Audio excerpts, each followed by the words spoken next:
Vande Mataram students, your chapter number 2 of history, that is Socialism in Europe and Russian Revolution, is assignment based chapter, and by this time, all of you must have received assignment on it. Now, what all things you should know for your future academic career and as a global citizen that we are going to pinpoint in this video.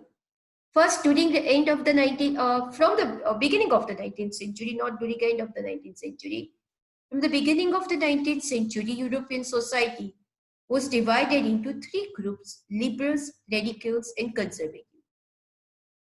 Now, these were three think tanks in the society. Liberals uh,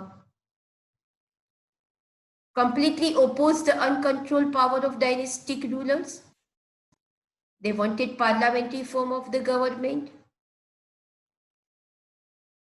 They were not in a favor of any one particular religion, but they did not believe in the right to vote to all. They believed that only men with property should have right to vote.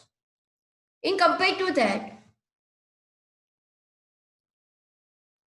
radicals, they were definitely against the rule of monarchy, but they supported women's suffragette movement, at least women voting right movement. They opposed the privilege of great landowners and wealthy factory owners. They were completely not against the private property, you need to understand, but they did not like property to be concentrated in few people's hands. Now, when the industrialization started in Russia or in any other part of Europe, not only Russia, the entire part of Europe, it brought men, women, and children to the factories. The working hours were long, unemployment was very common. They were not having good housing facilities, sanitation problems were also there. And the liberals and radicals were always in search for these issues. You need to understand when industrialization came, this was a common picture in all Europe, in all societies of Europe. When we move ahead in the chapter, we should know about what was actually idea of socialism or communist society. Now, Karl Marx is given this idea. He was German actually, right? He argued that industrial society was capitalist. The profit, people do the business for profit, not for the social welfare. Okay. And with the capitalist society, condition of workers could not improve. So he urged workers to overthrow capitalism and rule of private property. He believed that there is a need of complete change in the society, where all the property, all the resources of the societies are common resource. And there should be, all the property should be socially controlled. These were the ideas of Karl Marx, you need to understand. And that kind of the society would be a communist society as per the Karl Marx. Anyway, when we will move in the chapter, we will come to know about that Russia become the socialist country. Now, when we talk about Russia, the Tsar Nicholas II was ruling Russia, and it was very, very huge empire. Apart from today's Russia, there were so many other parts were also part of Russia during those days: Finland, Latvia, Lithuania, Estonia, some part of Poland, Ukraine. Okay, these are the European country, and Georgia, Armenia, Azerbaijan, the Asian countries, all were part of the Russian Empire. The main religion of Russia was Orthodox Christianity, but there were Catholic Christian, Protestant Christians, even Muslims and Buddhists were there. But majority people were, Orthodox Christians.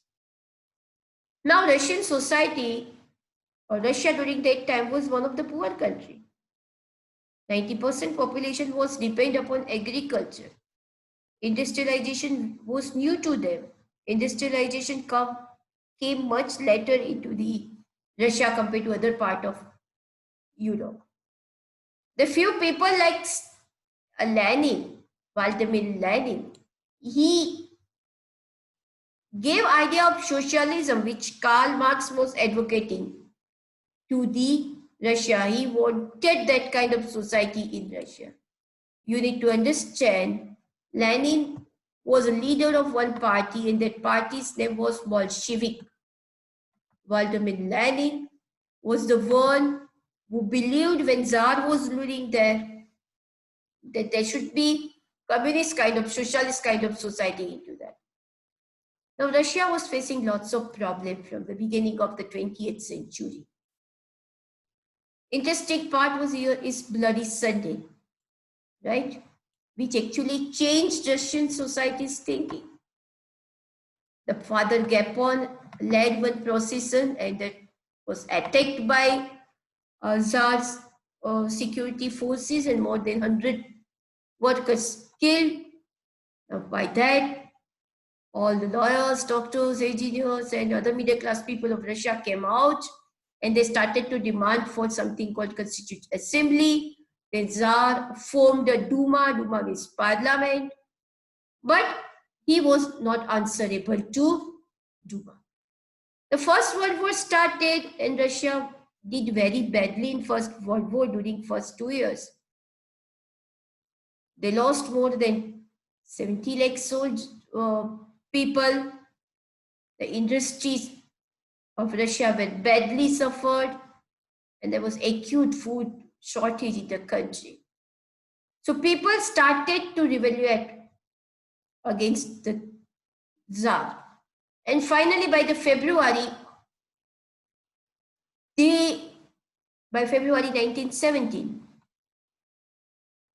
they, with the help of people, workers basically, with the help of soldiers, were able to form their own Soviet, that is council. And Tsar Nicholas II had to abdicate his position. So, the February Revolution brought down the monarchy in the Russia. After the Duma and with Soviet leaders, they started to rule, but there was lots of conflicts between Duma and Soviet leaders.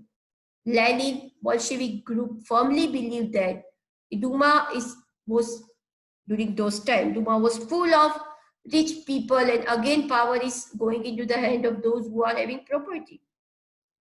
So finally, with many rewards and a civil war kind of the situation, Bolshevik, that means Lenin, was able to take control by the 1917 October. Now, after 1970 October, he changed many things in Russia. Russia now became communist society. Most of the industries and banks were nationalized. That means government took ownership and management. Land was declared social property. The Bolshevik Party renamed themselves as a Russian Communist Party. The trade unions were kept under party control and the secret police called Cheka established to keep watch on the people. Same time, the Russia was divided into three parts: Bolsheviks, Greens, and the Whites. The Bolsheviks were the ones who were ruling that, and Greens were the socialist revolutionaries people. The Whites were pro-Tsarist, but finally, with lots of bloodshed, Bolshevik was able to complete control by 1920, and by merging with some other non-Russian nations surrounding by Russia, they formed Soviet Union, USSR. And thus USSR became one of the most, we can say, dominating workforce of the dominating country rather than workforce. So definitely because they achieved lots. of the world. Now, what they did, once they came into the complete power, okay, they introduced centralized planning. And because of this centralized planning, Russia saw phenomenal high industrial growth. Industrial production increased by 100%. Under this central planning, a schooling system, extended schooling system developed. A special arrangement were made for factory workers and persons to enter into the university. Crèches were established in the factory for the children of women workers. Cheap public health was provided. Modern living quarters were set up for the workers. In Russia, they started to run on the path of development. After Stalin, by 1927, after Lenin, Stalin came into the power by 1927. And he started collectivization of farm.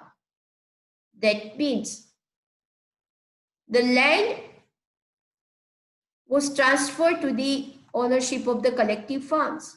Peasants now onwards, they had to work on the land, but profit was supposed to be shared between all of them. Now, many opposed this. They all were deported and exiled from the country. So, Russia, which was a very poor country by the First World War, initially they were losing, became the global force and face both by the Second World War. The communist style attracts many leaders worldwide. India was among the world. Nothing more you need to learn from this chapter. This is your assignment-based chapter, and complete your assignment and submit me by Sunday evening. Have a good weekend to all of you.